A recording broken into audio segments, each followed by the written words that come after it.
Hi everyone, welcome to my channel, or if this is your first time here, I'm Annie. In today's video, I'm going to tell you guys how I attained a distinction for my LPC. For those of you who don't know, the LPC is a legal practice course that you need in England and Wales in order to become a solicitor. So if you are a current law student or you are a postgrad looking to do the LPC, some of these tips might be helpful to you. Before I go into them, I just want to say that these may not work for you. These may work for you. You might not need to do all of them. You might need to do some of them.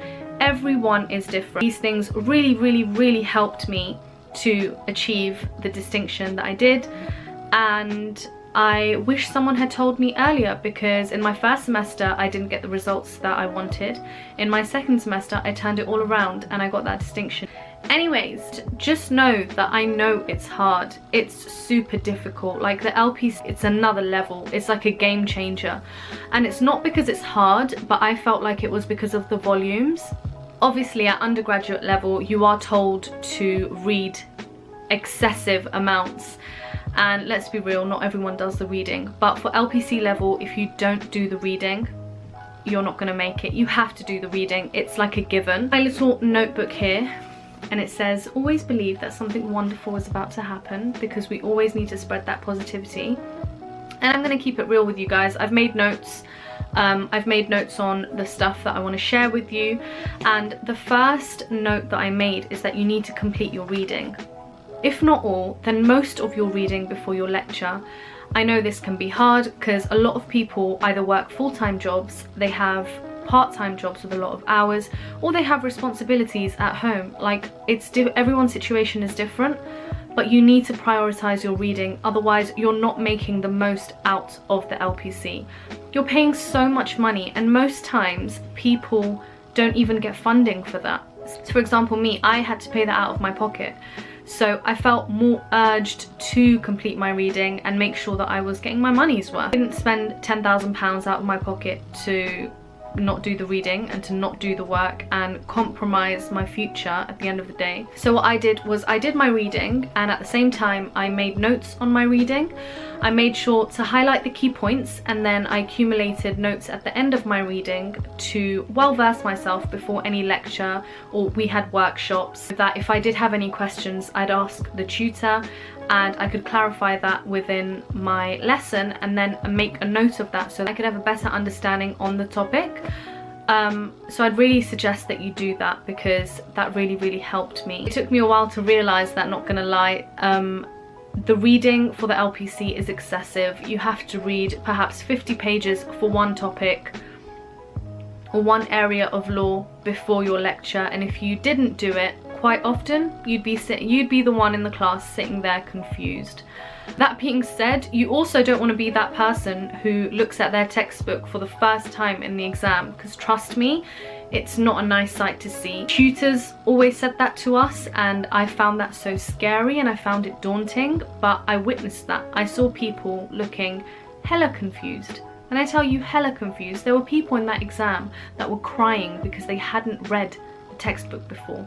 So don't be that person. Just do it in the beginning. Whether it's a year, whether it's 6 months, whether it's 18 months, know that it is temporary, guys. So just get your reading done, get it out of the way, and be done with it. That leads in nicely to my next tip. Make plastic tabs your best friends. You want them to be your BFFL. I went into the attic and I dug my old LPC books out for you. Yeah, you did. I did. Look at those tabs. And these are only 3 of my books. I have many more. But look at those tabs. Look at how colourful it looks. It's so aesthetically pleasing. But it's not all about the looks, guys. These tabs honestly help so much. This is my property law book, and I've tabbed all the important sections that my tutor either pointed out, read about. Property law is all about the sequence. There's steps, so you have step 1, step 2, step 3. Don't ask me what they are, because honestly I could not tell you right now, but if I look at my tabs I will most probably remember. So for example, let me just give you an example, because I know everyone does property. PA is Partnership Act, and I have pointed towards the point of relevance, and then I've highlighted the important parts. Now, highlighting doesn't work for everyone. Not gonna lie to you, sometimes I found myself highlighting for the sake of highlighting, and me and my LPC friends would laugh about highlighting basically the whole paragraph but missing a few words like and, is, of, or. That basically doesn't work for everyone. But what I did was I highlighted the points of relevance and I made sure to tab. It just helps me in an exam. If I need to refer to the Partnership Act for whatever reason, I can see that I've got a tab on the Partnership Act. I can see that this bit is referring to section 29. I can quickly have a skim read of 29. If I need section 29, I will refer to it. If I don't, I'll move on to the next tab. And seriously guys, this made so much of a difference in my LPC.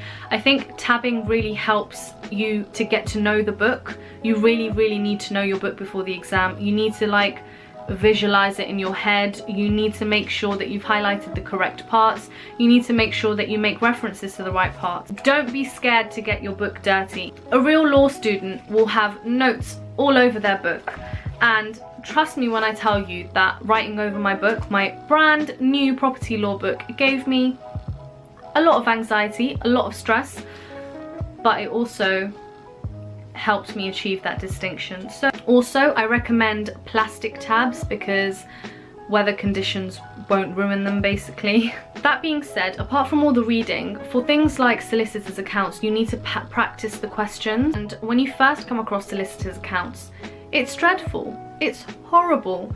Like, you think, I'm doing a law degree, or even I'm doing a postgrad in law. I don't need to know maths. And to be fair, I haven't used my solicitors' accounts stuff in my life so far, mainly because I work in in-house and we have like a different financial team who deals with accounts. But for solicitors' accounts, you need to pass it, and the only way you can pass it if you continuously practice again and again and again until you get it right. If you note that you're getting the question right, that's going to give you a confidence boost. Once you have that confidence boost, you're going to continue to do well. And once you get the question right, you will see that the numbers all fall in together. When you get to 0, you know you've done a good job.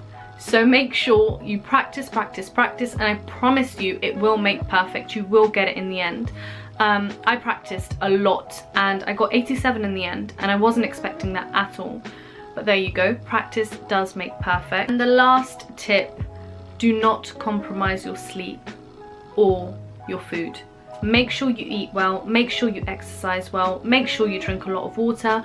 You need to be healthy in order to revise to the top of your ability, to the best of your ability. Make sure you look after yourself, because if you don't look after yourself, then you won't be able to do all of the above. That being said, thank you for watching this video. My battery is about to die. I hope that even one of those tips helps you. All the best of luck with your LPC, and I'm sure you will make a great solicitor at the end of it.